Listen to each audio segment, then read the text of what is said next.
guys, in this video I'm gonna discuss about subtotals, what are the uses of subtotal, how to use subtotal in Excel, what is the benefit of using subtotal, and I will also provide the practical how to do it and also the steps in my description and in this video.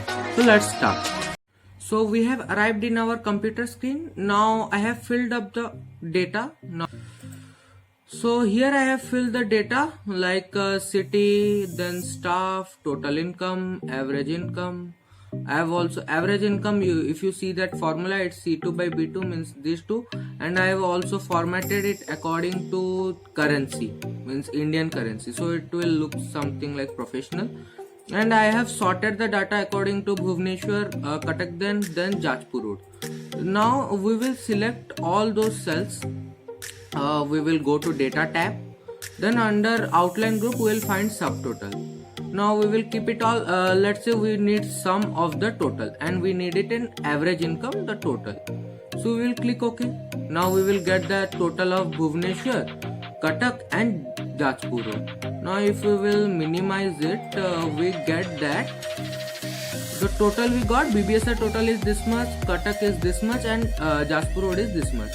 So grand total becomes 12,238. So this subtotal is very much useful in big companies, like they have to keep a record of in crores or lakhs. So they will not do that, no, means they will calculate everything. They will give it to Excel. Now Excel will go to subtotal. Then what we need, like we need sum, then or we need something else like product, or we need to count or need to average.